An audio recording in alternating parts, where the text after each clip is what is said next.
Salve, salve galera do canal da Jack Autos, Edivaldo. Gente, eu estou de volta aqui com o diagnóstico do Fox. Qual é o diagnóstico? Qual era o defeito do Fox?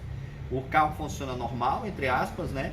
Quando você liga o ar-condicionado, o freio some, o pedal fica duro. Quando você desliga o ar-condicionado, o carro volta a ter um bom freio, tá? Uma oficina vizinha, a gente aqui mexeu, os caras não conseguiram diagnosticar, desistiram, mandaram para minha oficina. Moral da história, a gente, por ter equipamento e um conhecimento um pouco mais avançado, a gente veio e partiu para cima do defeito. Então já fizemos análise, vou mostrar para vocês agora o que a gente encontrou até chegar a condenar e apontar o defeito. Vamos lá. Moral da história. O veículo, a linha Volkswagen, a linha A111 1.0, em marcha lenta, o MAP dá em torno de 380 milibar. De 270 eu já encontrei, 380, 320. Sempre por aí. Até 420 é aceitável, tá? Um MAP, pressão de MAP em marcha lenta do motor A111. Sem entrada de ar falsa, tudo perfeito. Quando você liga o ar-condicionado, esse MAP tem que permanecer nesta pressão. Uma alteração é tão mínima que é desconsiderada. No caso desse carro, que está com esse problema de freio, ou seja, qual é o defeito do carro? Carro normal, freio normal. Quando liga o ar-condicionado, se acaba o freio, ou seja, o freio fica duro. Na verdade, o freio não se acaba, fica duro. A gente entrou com o scanner para olhar os parâmetros, já vimos que em marcha lenta esse motor já está com 540 a 600 milibar de pressão de vácuo, lá pelo MAP, de pressão absoluta. Moral da história, o MAP já está acima, então nós temos uma entrada de ar muito grande pelo motor, que não é um defeito de entrada de ar, porque qual é o teste que a gente faz para isso? A gente tampa lá a boca do TBI, se tiver uma entrada de ar falsa grande, o carro vai ficar funcionando, né? No caso aqui, o carro já morre na hora, estanca imediatamente. Então a gente foi e analisou com o ar-condicionado ligado. A gente ligou o ar-condicionado, gente, e o MAP já foi para quase 800, o que ficou pior ainda. O que é que acontece nesse momento, para vocês entenderem? Motores A111, linha Fox, Voyage, Gol, perdendo o freio, ficando duro. Quando liga o ar-condicionado, sintoma. Problema no motor mecânico. Por quê? Porque se eu tenho pouco vácuo, entendeu? Eu não tenho sucção do tubo do hidrovácuo no ar-condicionado, né? Aliás, quando ligo o ar-condicionado. Por quê? Porque quando eu ligo o ar-condicionado, aí é que o carro acelera mais um pouco, abrindo o corpo de borboleta. Nisso já entra mais ar do que deve, porque ele já tem um MAP alterado. Moral da história, perde mais ainda o vácuo. Como é que a gente descobrimos isso aí? Fizemos os testes de compressão de cilindro com relógio, deu cilindros 1 e 4, 19 bar, que tá bom, e os 2 e 3 deram em média de 16. É um pouco de diferente, mas suficiente para interferir no vácuo do motor, entendeu? No vácuo absoluto. E fizemos teste de bico, fizemos teste de ignição, fizemos teste de sincronismo. O sincronismo errado também diria isso. Um comando de eixo torcido faria isso, mas esse carro não tem histórico de eixo torcido. Então, sobramos aí para a questão do motor mecânico, a parte uma junta queimada entre cilindros ou um problema de anéis de segmento preso. Esse, gente, voltando para cá para a tela, a gente tem aqui um teste de equilíbrio de cilindros. Se vocês observarem aqui é um script do MT Pro, tá? Se vocês observarem aqui, eu tenho os ditos cilindros que tem baixa compressão, que são o cilindro 2 em azul e o cilindro 3 em verde, eles estão sempre um pouco abaixo, tá? Estão sempre abaixo da linha, ó. E uma oscilação muito grande na marcha lenta, ó. Eles estão subindo, descendo, subindo. Essa linha deveria ser tênua, tá? Uma linha reta.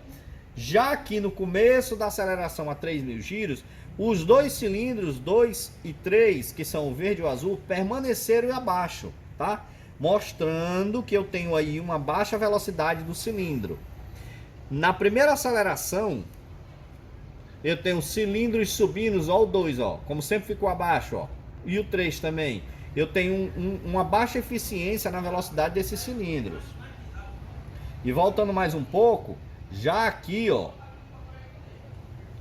olha, gente, o cilindro 1 aqui, ó, perdeu velocidade em alta aceleração. Os cilindros 2 e 3 também. O único que foi até em cima foi o 4. Neste momento aqui, a gente desliga o motor e nós temos aqui, ó, a desaceleração mecânica do motor. Olha só. como é que está a situação. Então, gente, nesse caso eu já tenho aqui uma eficiência do cilindro comprometida. Olha só esse ponto aqui, gente. Vou mostrar para vocês. Olha esse ponto aqui, gente. Olha que coisa horrível ficou esse ponto aqui, ó. A aceleração e a desaceleração em marcha lenta aqui, ó. Porque depois que eu dou uma aceleração, ele vem em desaceleração. Olha a velocidade desse cilindro aqui 1.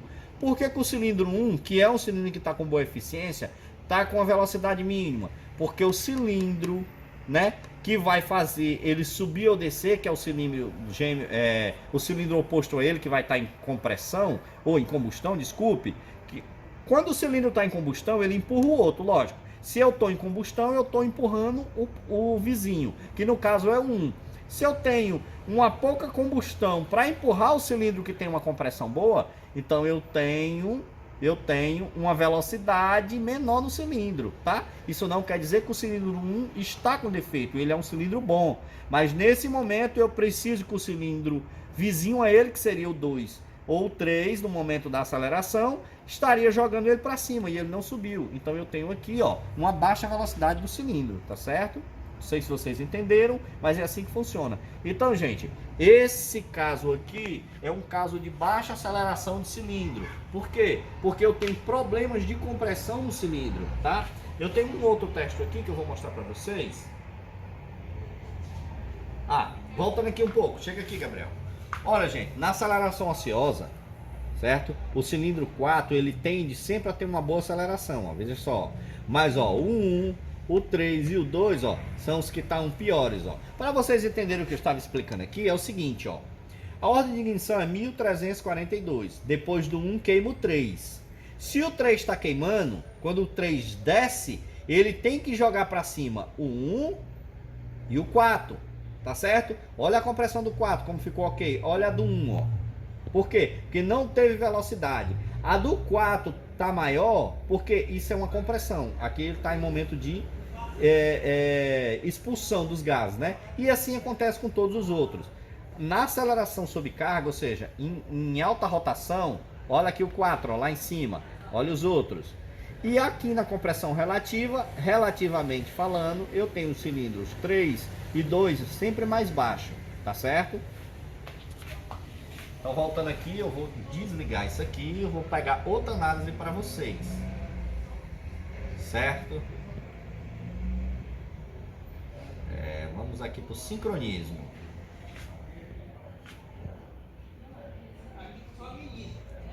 Ó, gente, aqui eu tenho o sincronismo, tá? De mecânico. Eu tenho aqui, gente, ó, para vocês verem como esse aqui tá legal. Eu tenho o sincronismo digital, eletrônico, que é chamado virtual, o sincronismo mecânico entre o TVA, o transdutor de pressão no cilindro 1, o trigger da ignição no cilindro 1, o bico injetor, CKP, CMP e CKP. Gente, aqui eu tenho 14 dentes até o pico máximo do cilindro, do primeiro cilindro. Então eu tenho aqui um sincronismo mecânico e eletrônico, ok. 14º dente eu estou aqui. Nisso também eu tenho o início do segundo dente, certo? Do CMP, que também bate com sincronismo. E para vocês terem uma noção, eu vou baixar aqui o CKP, o CMP, desculpe. Olha, gente, neste momento aqui é o cruzamento de válvulas do CMP, dos cilindros. Nesse cruzamento de válvulas eu tenho exatamente, ó, o pico do CMP, ou seja, eu tenho um perfeito sincronismo do motor. Então o motor não tem defeito de sincronismo para estar causando isso. Isso está comprovado. Mas eu tenho aqui para vocês os seguintes testes. Só comparando. Vamos lá. Pressão do cilindro 1, tá? Pressão do cilindro 1.